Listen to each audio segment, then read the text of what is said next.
today we will be talking about the emotional self to achieve our emotional competencies. And I'm quite excited to share this to you kasi ako din, ang dami kong natutunan. Even though I already had certain classes like biological psychology, there are many new learnings that I have found in this module. Because I did, as usual, our module by Bronner is quite scarce. So I needed to research more. All right, so let's go. Let's go.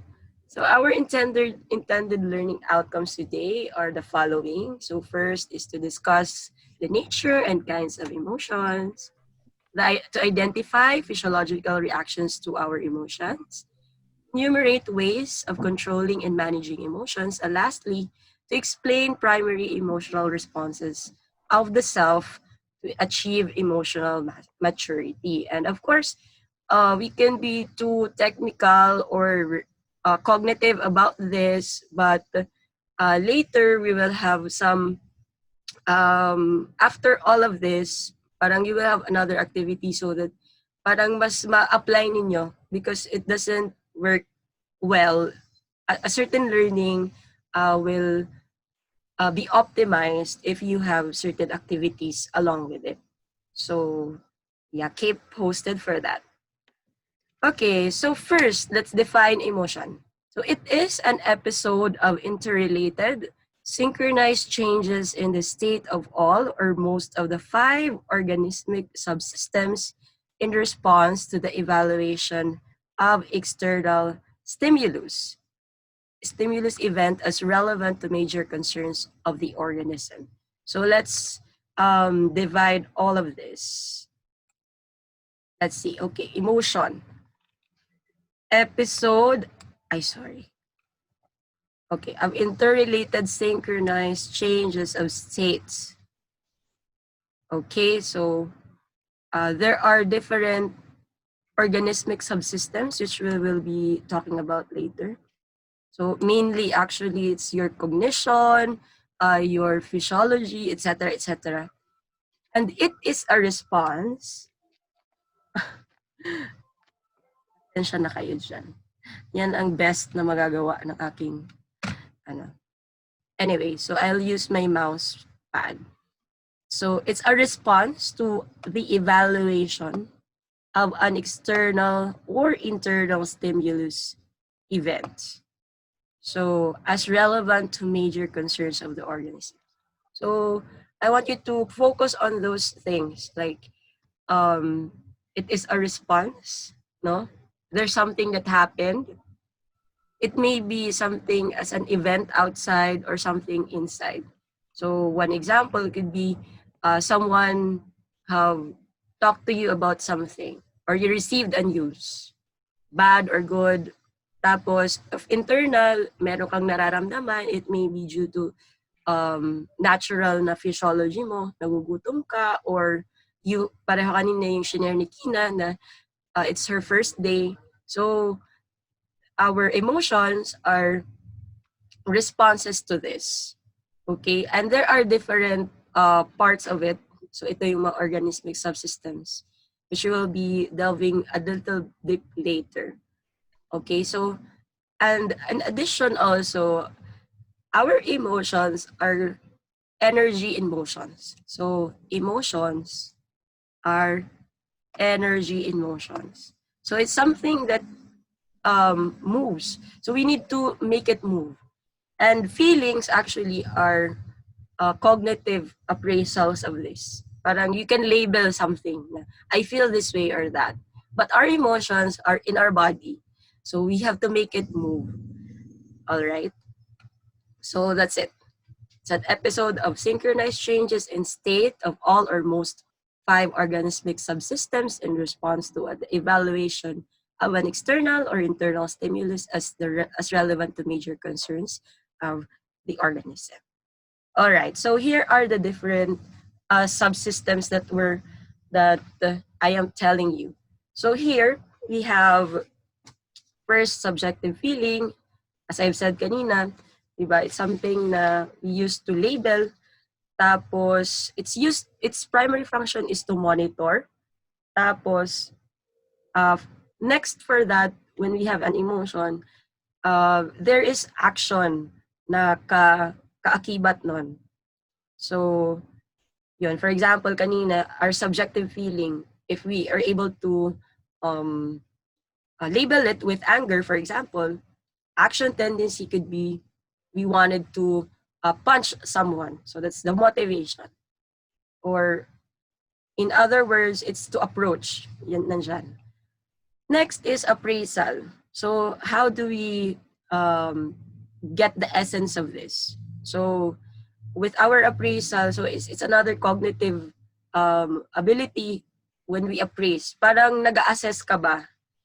Okay, parang appraisal ng what do you call this? Ng jewelry, 'di ba? I-assess mo siya, ano yung halaga nito. So in the same way also, we can assess our emotions. So for example, you're feeling angry. It's because someone has provoked you. Okay? So you felt angry and you wanted to protect yourself. So that could be an appraisal. Next, motor activity, yun nga, it's the way we communicate. So it's either we will talk. The communication can be nonverbal or verbal communication. So it may be kasi gusto nating mag-approach, 'di ba? Our action tendency is to approach the person. So probably yung fist natin, we are parang nakaano na siya, nakaganto yung fist. Okay, because of our anger. So that's the motor activity. And there's actually also physiological response or biological response for this. So when it comes to anger, syempre mag-ano ng high blood pressure kasi you needed force or you needed strength in your arms or in your hands to approach someone, to punch someone. So that's one core example of these emotion components. All right? And the wheel of emotions that was presented to us in the module, we have certain fundamentals for this. Sorry, it's not supposed to be here. Anyway, okay, so meron ditong 10 postulates. Alright, so parang mga ano to, parang in a theory, these are the components, kumbaga. This what makes it a theory. So, first, animals and humans have the same responses or have the same emotions. Nanggagaling to sa ating midbrain. And the limbic system is the one that is, what do you call this? Siya yung major na may hawak sa mga emotions natin. And in the limbic system, there are different hormones that are playing together with this. So this is affected by, for example, our sleep, our cycles, menstrual cycles, etc., etc. All right. And it has also an evolutionary history because even before humans are evolved to be us, meron ng ganito, even the apes. And this is used for survival. Okay? And there are prototype patterns. So when we say prototype, di ba? Pag sinabing prototype ng isang sasakyan, di ba? Or isang invention. Parang there's building block for that. So that's the prototype. So in the same way, yung emotions natin have common identifiable patterns and elements that makes them the emotion that they are, their nature. And as I've said, there are basic emotions. As I think you have read about this, yung trust, fear, surprise, etc., etc. And there are combinations as well. So some examples ng combination, if we have, let's see, if we have joy plus trust, we have love. If we have anticipation plus joy, we have optimism. On the other end naman, we have sadness and surprise, we have disapproval. So you can see that on our emotion wheel. And these are hypothetical constructs also that describes certain feelings. All right. So we use this to label what we experienced. And there are opposites. So may polar opposites for this. Just like, for example, um, surprise, yung polar opposite niya is anticipation. For sadness, it's joy. So as you can see there, right? And there are also similarities. So in one parang petal ng wheel na yon, they're almost similar. So they just differ on intensity. So one example, the most intense in the joy continuum is ecstasy, and then the least naman is serenity. And lastly, as I've said, intensity na-discuss ko na naman. So, yun. So, the innermost is the most intense. The outermost are the least intense emotions. All right. So, the elements of the wheel contains the colors, the layers, and relations. So, as we can see here, yung colors, they are similar. So, yung mga yellow, they are part of the joy. And for the layers naman, as I have said, sa layers, the innermost are the most intense, and then the ones that are here, yun naman yung pinaka least intense. And they are related in a way kasi we can have combinations. So in the lighter colors, for example here, a combination of anticipation and anger is aggressiveness. Okay, so I hope that's clear. So how do we use this on our advantage? So as said by the author of positive psychology na positivepsychology.com, once we objectify and understand the emotions, we can empathize with ourselves and channel our focus in the direction of the emotions we actually want to feel. Okay, so it's of great awareness actually if we, it's in our advantage rather if we know how to label our emotions, because as one of the TED Talks that I will be sharing to you, sabi niya, as time goes by now, we get to explore from birth until several stages, no? Pero sometimes people are stuck na parang they're childish. 'Di ba? May mga ganong comments na bakit ang childish niya. So doon nagkakatalo when it comes to awareness sa emotions. And as one of the speakers in one conference that I have attended, it's the Sun Life Talks actually. They are talking about how people become successful, etc., etc. Yung iba who did not actually graduate college, what they have in advantage with them is because they have emotional quotient. So this is actually a very integral thing that we have to master, kasi majority of us are ruled actually of emotions. So when we know about this, we will know how to deal with it. So 'di ba, kanina inexplain ko yung iba't ibang parts ng emotions, and behaviors seem to be a result of certain emotions. So when we know na, for example, anger, yung action tendency is to approach someone. So when it comes to the way we think about it, the way we perceive about it, meron na tayong pwedeng gawing change na hindi tayo makukonsume ng anger natin to na maging stimulus response na lang. For example, na if you are approached by someone, you're bullied by someone, tapos manununtok ka agad. Okay?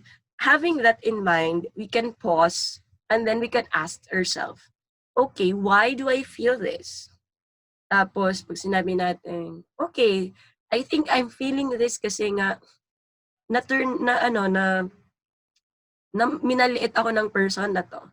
Tapos after that, we can ask ourselves, okay, if I punch this person in the face, meron bang magandang mangyayari? So we will have a choice on what we will do on that specific instance.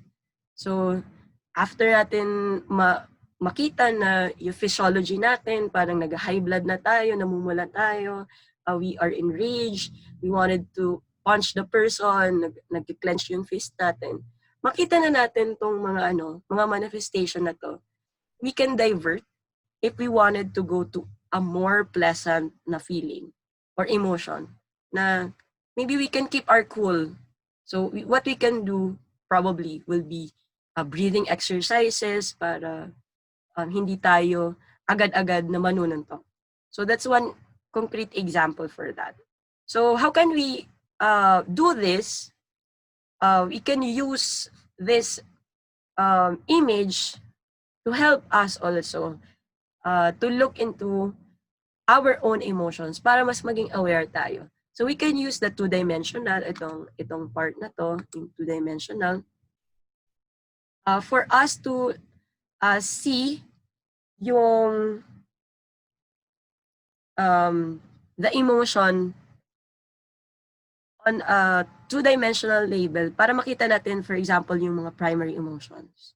No, this one, the anticipation, joy, anger, disgust, sadness, surprise, fear, trust, joy. Okay? And we can also use these three-dimensional ones para naman dun sa intensity. So for example, right now, some people said that they are bored. So tingnan natin, andito tayo sa list. Okay, so yung intensity niya, it's okay. It's a least naman na intensity of loathing. Kasi iba yung loathing. Ito na yung parang bomb life, kumbaga. Okay? Probably it can be leading to depression. So, it's just okay kasi least lang siya. And then we can ask ourselves those questions kanina na, okay, why do I feel this way? Or if you feel, ano ba yung ibang feeling? Those who are in the serenity, they're feeling okay, they're feeling fine. So that might mean that you can focus more, right? In this subject, you have enough sleep, you have enough, what they call this? You have mindfully come inside our class to learn. So parang ganon, there is some kind of preparedness. But in itself, any feeling, any emotion, it's not something that we have to be disgusted about, right? No, lalo na yung mga burdened ones, because it just tell us something. All feelings are valid. Okay? So this is one thing na parang pinagdidebatehan namin ng mga friends namin kasi when it comes to validation, parang they think that validation is even though you're doing something bad, parang it's not, it's being validated na kahit gumagawa ka na ng something bad, bina-validate mo pa rin. No, it's not. It's not the way it works. We validate the feeling, whatever it is. But the behaviors, yun yung i-correct. Kasi mag-iba sila eh. If you already know yung triad, diba? There's feeling, there is thoughts, there is behaviors. Okay? Cognition, the ABC, affect. Okay? Alright? Mag-iba kasi sila. So, yung tinatakol natin dito is this one, the affect. And every emotion is valid. And actually, those people who are unruly, for example, they are just manifestation of a combination of this. Okay? So, merong mga hindi dapat natin talaga palampasin na behaviors. Pero we go to the emotions. Kasi that's when people become heard. They become known. and they felt understood. And when they feel understood, eventually kasi, behaviors will follow eh. Okay? So, behaviors will follow. So, one concrete example, medyo nag-ano na tayo, this is an application na kasi. Okay? So, you just take note, medyo hindi siya masyadong related, pero this is related. Ang weird. Sorry guys. Basta yun. So, one specific example, there was one mother who came to me to consult about her child. Tapos, yung behavior ng child, gumagawa siya ng slime, tapos 11 years old na siya. Okay, so, yung bata, for 3 years, yun yung ginagawa niyang experiment, ginagawa niyang hobby. Tapos naging destructive siya kasi nga, there was one time, yung aunt niya, merong mga mamahaling beauty products, yung pang Korean. Tapos, the child used that to make slime. Kasi akala niya, slime yun. So, that becomes a disruptive behavior. Tapos, parang super puno na yung mother.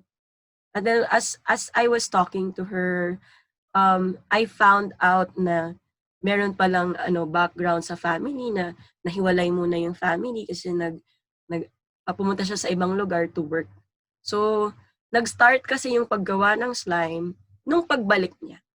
And backstory for that, sabi niya, there was a time na nung nasa poder pa ng lola, yung anak, parang naging surugoon, naging maid nila kahit sa kadulgo naman talaga nila yung bata. So that was the time yung nakita niya yung ID ng anak niya na gusgusin, na parang yung hair daw, nest siya ng bird. So sabi niya, parang super na ano talaga yung heart niya to see that. So sabi ko, probably, the behavior has something more deeper for that. Okay? So, meron siyang mas deeper na underlying condition. And I looked into this na probably there are certain emotions that were not processed. Alright? Kasi kung may emotions tayo, may emotional baggages tayo, mananatili yan sa atin for a long time. And kung hindi natin yun ma-process, it might lead, for example, to psychosomatic na mga manifestations, which is yung parang yung emotions natin or yung issues natin, ina-absorb natin sa katawan natin na nagmamanifest siya, for example, sa ulcer or sa pagnanakit ng ng tiyan, and that is a manifestation actually of stress. So there's something that someone is controlling that he or she cannot control. So that's one example na it's very important that emotions will be processed and we have to feel it. Diba? Sabi ko kanina, emotions are energy in motions. So if for example there's sadness, you have to acknowledge that there's sadness. Diba? Kasi ano nangyayari? Pareho nung nangyari sa Inside Out. Diba? If you repress it, parang mas mag-escalate siya to a different level of emotional issue. Alright? So, going back to my example. So, I told the mother na you ask the child what she's feeling, mag-heart-to-heart talk kayo, para ma-resolve nyo yung ma-resolve nyo yung nangyari before. Kasi it was, for me kung ako yung nandun sa situation na yun ng batang yun, wala yung nanay niya. Tapos, she seems to be like Sarah, di ba? Magbabalat ng patatas, nasa puder ng lola. Tapos, ganun yung nangyayari. So, it was kahit kung ako yon, probably na-trauma ako nun. Di ba? Probably there is trauma there. So, actually, after we acknowledge the feelings, the affect, pwede na kasi nating mapunterya yung cognition. Kasi usually, if you will take time to observe our parents, for example, this is what they know, di ba? Parang they will lecture us, right? Do you agree? Sige nga, kung sinong nag-agree. Yes, ma'am. Yeah, right? They will nag us. But actually, it Yes. get through us if our feelings are not yet acknowledged, right? And when we are understood, actually, pwede nang isama na yung cognition na, okay, sige. For example, the slime. Hindi maganda yung ginagawa mong slime kasi di ba 11 ka na. Probably, i- pwedeng iba nang gawin mong experiment, kung science experiment yun para sa kanya. Hindi yung na-stuck siya sa slime. Kasi parang yung sabi ko sa parent, I think na-stuck siya sa slime kasi yun yung naging comfort zone niya. Kasi as of the moment then, they're having a conflict sa family. Nagkahiwalay pa lang yung parents pero nagkabalikan din. So it's quite hard na probably mas nag-i-increase yung paggawa niya ng slime kasi yun yung nag-pacify sa feelings niya eh. 'Di ba? Kasi pagdating niya, pwede na siyang makapaggawa ng mga art projects na hindi niya nagagawa before kasi nga deprived siya even though nandun siya sa poder ng lola. So, that became a coping mechanism for the child. And actually, it's an adaptive coping mechanism kasi kung ibang children pa yon, iba parang rebelde, mga ganon. So, in-acknowledge ko din yung parent for doing her best. Ngayon, nag-ask siya ng help from me. So, that's it. So, heart-to-heart talk, tapos, doon na sabihin, okay, so, pinapagalitan ka namin, for example, kasi, meron kaming, we care for you. 'Di ba? Or di kaya ayaw namin na mapariwara yung buhay natin. Lalo na ikaw. So, stuffs like that. So, affect first or emotion first, then cognition, tapos, actually, pwede na ding i-ano na yung behavior doon. Mas easier na. Kasi naiintindihan ng bata eh.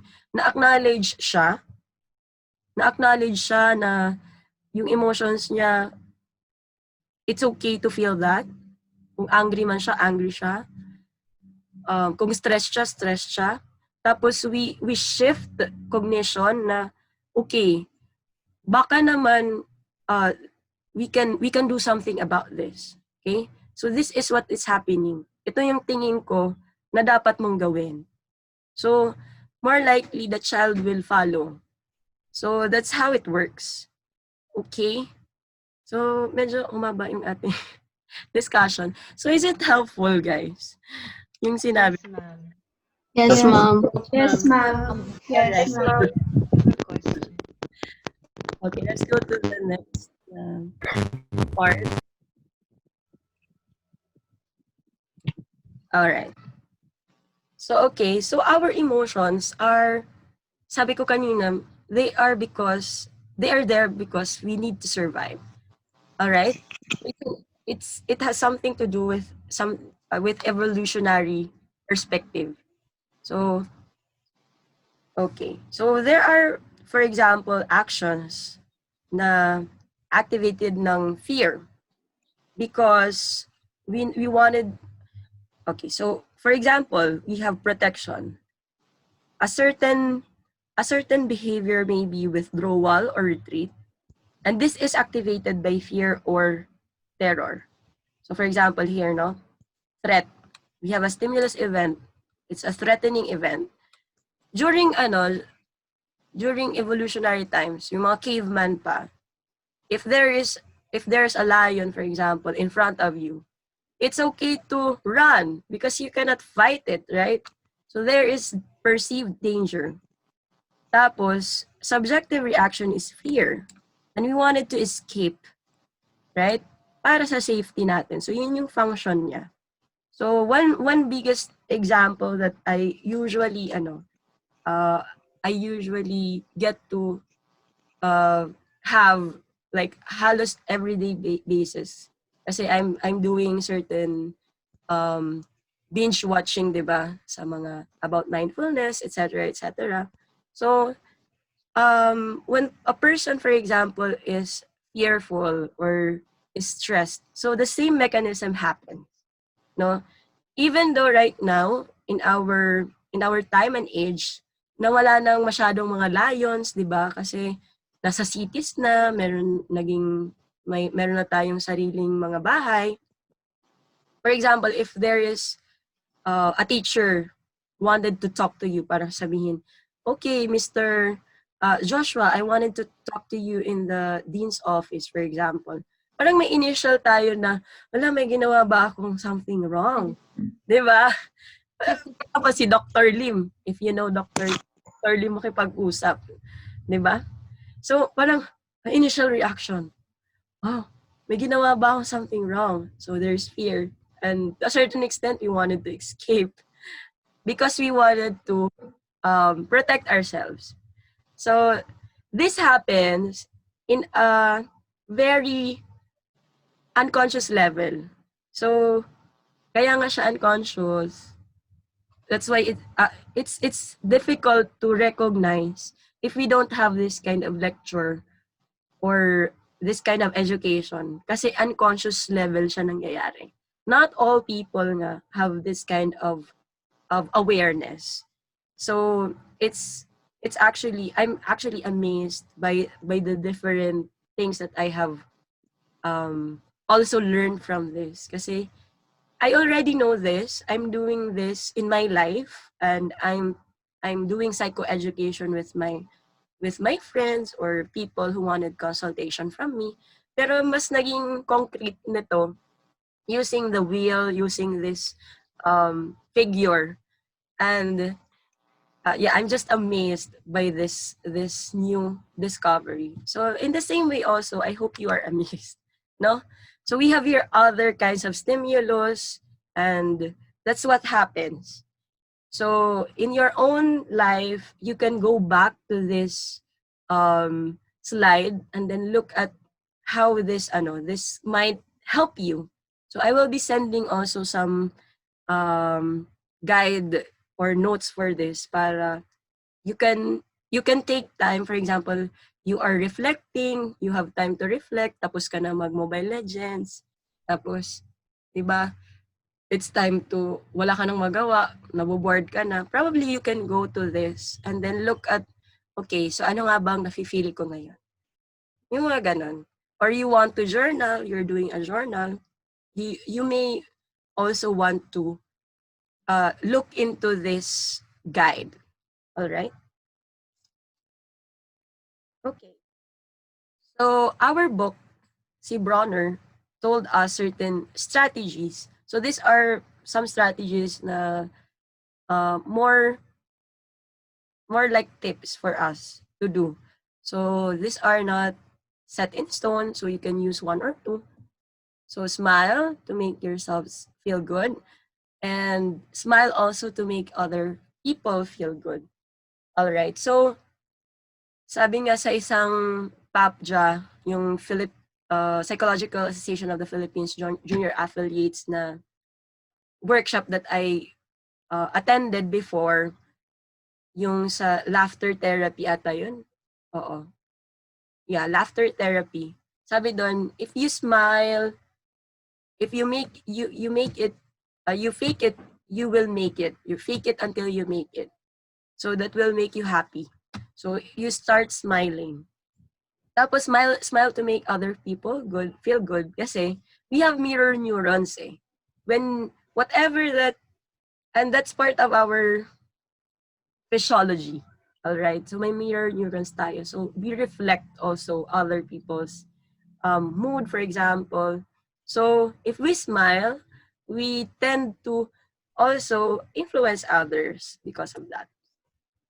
Get up and move. So I already told you the benefits of exercise. Tapos check in with your body. So you may want to, if you are doing actually mindfulness practices, like you're doing meditation, you're doing deep breathing, this is one of the things na ginagawa, na you scan your body. If there's tension, you release it. Tapos if there's some kind of heaviness, for example, you try to release it, to let go. But before letting go of it, you look into it, you observe it. Why are you feeling that way? Why do you have that kind of mabigat na feeling sa chest. Where is it coming from? So yun yung ng mindfulness. So that's what I do also, and I highly recommend to certain people to check in with their body, because our body tells a lot about ourselves. Okay? Kasi nga our emotions are energy emotions. So if there's something na mabigat, maybe we can shake it off, or probably yun nga, we have this this in mind na we release it after we observed, after we have known where is it coming from, we release it. So one concrete example na din para malaman ninyo, there was another friend of mine from my ministry sa UP. Kasi I'm part of the campus ministry, yung sinasabi ko kanina na we're doing what do you call this? A benefit concert. Nag-approach siya sa akin na pumunta siya sa guidance counselor, tapos feeling niya walang resolution na nangyari. So, nag-share siya sa akin, tapos at first parang nahirapan ako to go over her. Ano nga ba yung issue niya? So, yung pinagawa ko, sige nga, sang parte ng body mo, yung parang there's some kind of heaviness or some kind of pain or hurt. Tapos nasabi niya sa akin, it's in the heart, na parang ang bigat daw sa heart nung nangyayari sa kanya. Kasi hindi niya talaga malabel. But actually, we have found out na it's more of yung academic standing. Kasi 4th year na dapat siya. Tapos, meron siyang nabagsak na mga classes. Hindi ko alam kung ilan, basta meron siyang nabagsak. So parang it's quite hard on her part na to go on, na parang hindi siya naging hopeful, tapos being part of the ministry, parang nagiging escape mechanism niya. Kasi at least sa ministry, happy siya, maski nakakain ng time niya, yung majority ng time niya, yung dapat i-allot niya sa pagsa-study. So may repulsion siya sa pagsa-study. And it's I have to acknowledge that na it's kinda hard talaga, diba? We go to that strategy, no? We acknowledge the feelings. It's kinda hard. Kasi parang ang hirap talaga ng subjects niya. And being in UP, it's really hard. And not only in UP actually, no? Even in Saints ko, maraming mga nagrereklamo din.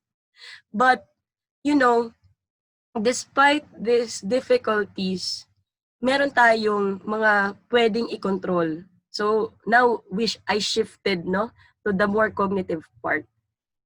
Alright? So, I shifted now na, sabi ko, meron tayong mga kaya nating i-control. So, for example, sinabi niya na, hindi nagiging helpful or hindi effective sa kanya yung palagi siyang nandun sa ministry. It's good to help, ha? It's good to give your service. But if it affects other parts of your life, hindi na yun healthy. Diba? So we have to find that balance. So sabi ko sa kanya, whenever you are needed here in the ministry, you do your job. Pero kung kailangan mo nang mag-study, you go on. Kasi yun yung kaya mong i-control. Kasi hindi natin makokontrol yung teachers natin. Hindi natin makokontrol yung level of difficulty ng course. Kasi our teachers, not all teachers have a background, kumbaga, sa emotional management. Right? Kasi sabi ko nga sa inyo, not all people will go into higher awareness.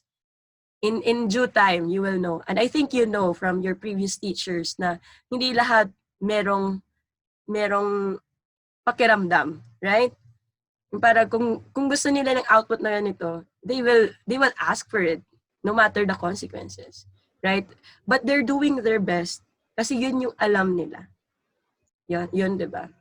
So sinabi ko sa kanya na, okay, so there are things na hindi natin makokontrol, pero we can control something, right? So probably we can control how you use your time, how you use your energy. All right? So give time, allot time for your studies first, tapos after that, you go to the ministry para mag-serve, para ma-reinforce ka na after all the hard work that you've done, okay, I will be with my friends, right? I will be with my friends. I will be able to serve. I will be able to serve the ministry and be able to serve God. So that's how we use it. So humaba na naman tayo. So I hope you're still there. Are you still there? Yes, ma'am. Yes, ma'am. Ma'am. Yes, ma'am. All I'm right. here. So that's it. So another way that we can manage our emotions is physically move the tension. Tapos, we breathe. Alam nyo, ang super helpful ng breathing exercises, even just 2 minutes or how many times that you do breathing, if you are anxious or if you are fearful, if you or even if you are angry, ang laking help niya to clear out our mind. Kasi sometimes nagdidilim yung mga paningin natin, di ba? But when we do breathing, maski hindi yung parang ano tawag diyan, yung pang monk na mga breathing exercises. Basta regular, rhythmic siya na pag even 4 counts lang. Basta rhythmic siya. It will do a lot of changes in your body. All right. Of course, talk to someone that you trust, someone that you look up to, for example, someone who has better understanding on managing emotions. All right? Like a counselor, like for example, your teachers na mas alam, 'di ba? Or your parent probably, or your sibling, ate or kuya na mas may alam about this because they can help you out with this. All right? So disengage and re-engage emotions. So we need also to park, sabi dito sa book, our emotions to deal with it a later time. But we do not avoid them. We do not repress them. We acknowledge them to utilize emotional intelligence to improve them. So, in the same way also, kailangan din natin makontrol siya. Right? For example na yung pareho kanina, anger, di ba? We have anger issues. We wanted to say something na bad sa other person. Di ba? It becomes a stimulus response eh. There are a lot of people who are dealing with this kind of issue. So ako, in my own end, so this is a personal example, kami ng boyfriend ko, sometimes we have, what do you call this? Di pagkakaintindihan. So, sometimes I get too emotional. Gusto ko din mag-lash out. Pero, at some point, because I can appraise my own emotion, sasabihin ko yan, pag alam ko na yung train of thought ko, parang nagge-generalize na ako, nagmi-minimize ako, or ang dami nang gusto kong sabihin, gusto ko na siyang, basta, alam niyo na. Sasabihin ko yan sa kanya na, okay, let's stop muna this talk.